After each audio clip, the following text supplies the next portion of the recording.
This was once one of the richest countries in Africa. Free healthcare, free education, no electricity bills, a nation sitting on billions of barrels of oil, and almost no debt. So how did it collapse into chaos, war, and open-air slave markets?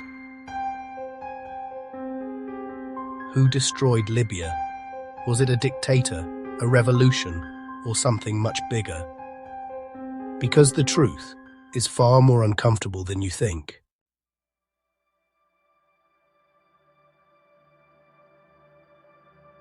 Before the bombs, before the chaos, before the world turned its eyes toward Libya, there was order, not perfect order, not peaceful in the way you might imagine, but controlled, structured, held together by one man. A man who didn't call himself a president, didn't wear a crown, didn't follow the rules of any system you already understand. His name was Muammar Gaddafi.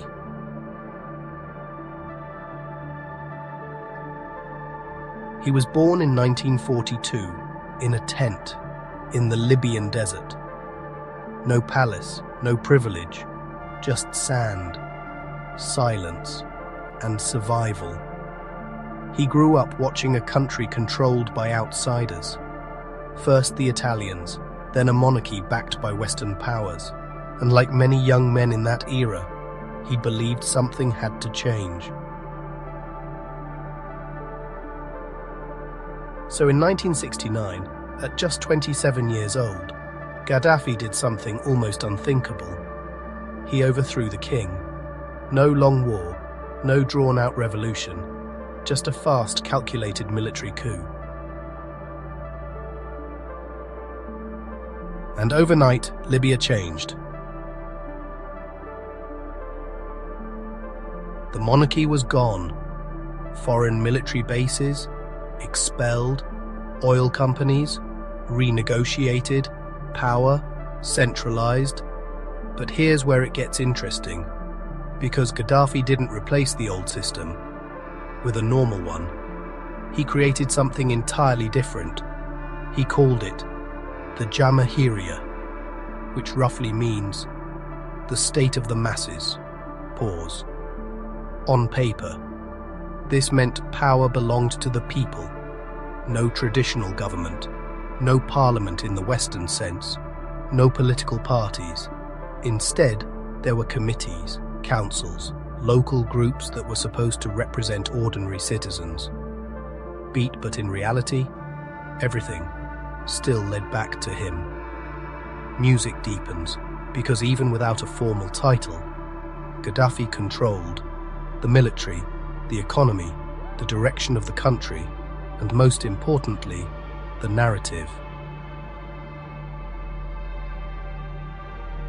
And that narrative said, Libya was not just surviving, it was thriving.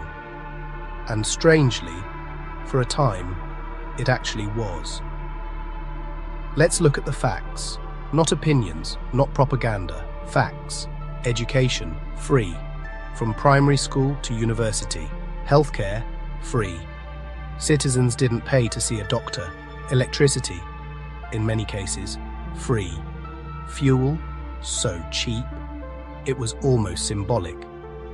And if you got married, the government could support you financially. Trying to buy a home, you might receive assistance.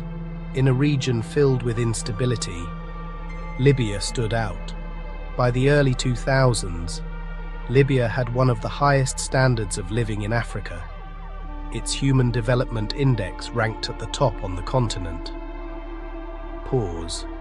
And all of this was powered by one thing: oil.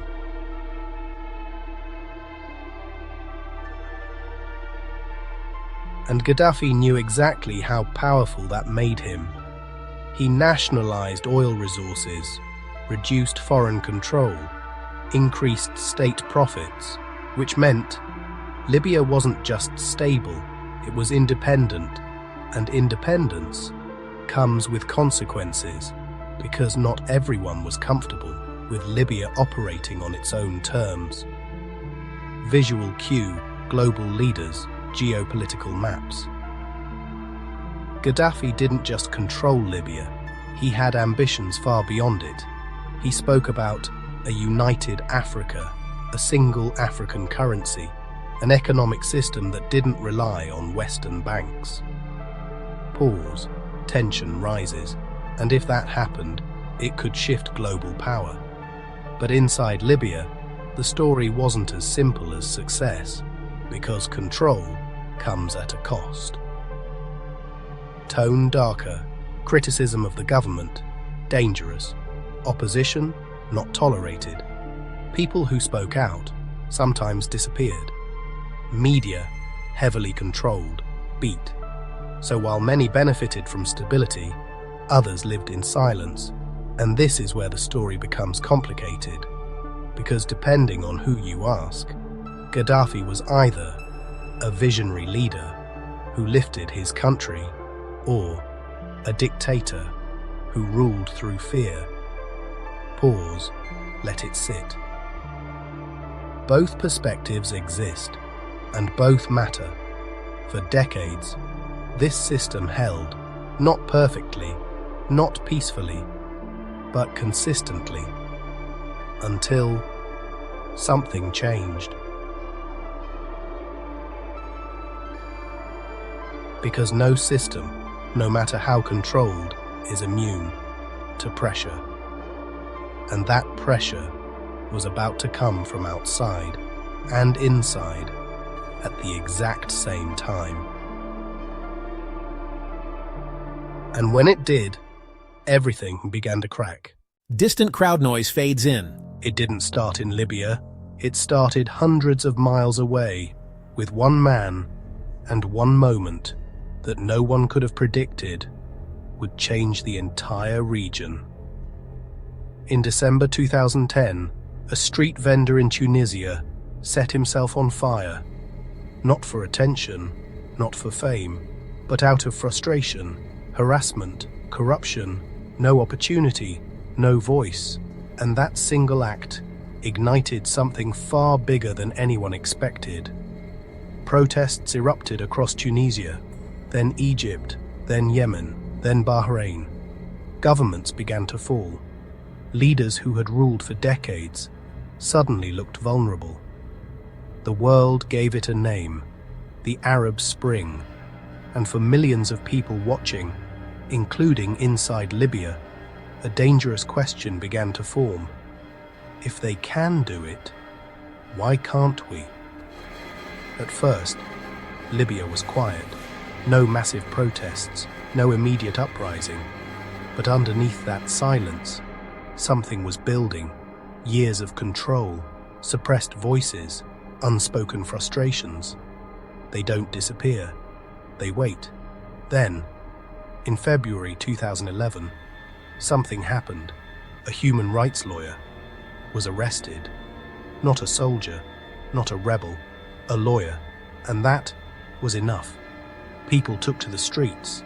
At first, small groups, then larger, then louder. They weren't asking for chaos. They weren't asking for war. They were asking for change, voice, reform. But protests, in a tightly controlled system, don't stay peaceful for long. Security forces moved in. Crowds were confronted. Tensions escalated. And then, everything changed. Because once violence enters the equation, there's no easy way back. More protests, more crackdowns, more anger, more people joining. Cities began to rise.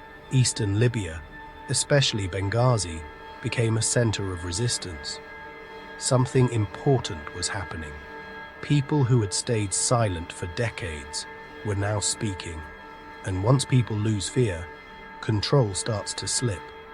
This wasn't just protest anymore. Police stations were attacked, weapons were seized, government buildings were taken over. This was becoming a rebellion. And Gaddafi? He wasn't stepping down. He appeared on television, defiant, angry, unyielding. He called the protesters traitors, foreign agents, threats to Libya itself, and then he made it clear he would not give up power. Not now, not ever. This was the moment everything locked in, because now both sides believed they were right, and neither side was backing down. Cities split, families divided, communities fractured. Some supported the government, others joined the uprising. Libya was no longer one country, it was becoming many, and the world was watching. Images spread rapidly, protests, violence, uncertainty, and with attention comes pressure, because when a country with massive oil reserves starts to fall apart, it doesn't stay a local story. What began as voices in the street became gunfire. What began as protest became war. And Libya was about to cross a line that it could never return from. Because once a country turns on itself, the real destruction is just beginning. The forces that moved in the shadows are only now stepping into the light. What comes next is bigger, darker, and far more revealing than anyone imagined. The next chapter awaits.